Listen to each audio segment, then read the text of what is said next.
嗱，今日咧我哋嚟咗呢個廠裏邊咧，就介紹而家呢一個叫智能工具櫃。咁係咩嚟嘅咧？咁其實呢個智能工具櫃咧，我先介紹個功能先啦。咁呢個智能工具櫃呢邊咧，佢有個拍卡啦，會有個讀條碼啦，同埋有個指紋嘅。咁當然啦，你可以喂我唔用得唔得啊？咁呢個係 option 嚟嘅啫。OK。咁同埋佢有個大約係8寸嘅 LCD 屏幕。咁就係話咧，話俾你知，佢係觸控屏幕嚟嘅，就可以控制而家呢個櫃嘅。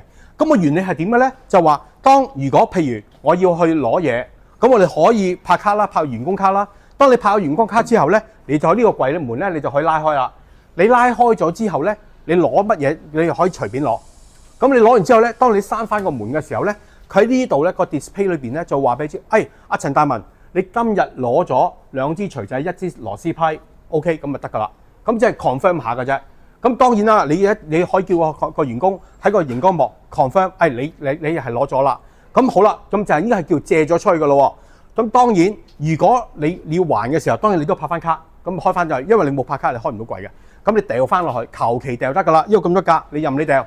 掉完之後，你閂翻門嘅時候咧，佢後邊個後台咧就會讀到，原來你今日頭先開嗰個櫃嗰個動作嘅時候，你已經還咗3件嘢啦。咁佢會話俾你知，阿陳大文，你而家還咗3件嘢，啱唔啱 ？OK， 跟住撳掣，佢話俾你聽，你仲有個 outstanding， 喂，原來你仲爭一支錘仔未還喎。咁你可以提醒你，喂，你仲有咩嘢係未還嘅？當然後台都知道，咦，今日陳大文9點鐘借咗3件嘢，但係咧佢4點鐘還嘅時候還咗2件啫喎，仲有個 outstanding。咁佢係方便個同事咧去追蹤翻，原來咧我支錘仔唔係唔見咗，喺陳大文嗰度攞咗未還啫。咁呢個係好方便嘅動作嚟嘅。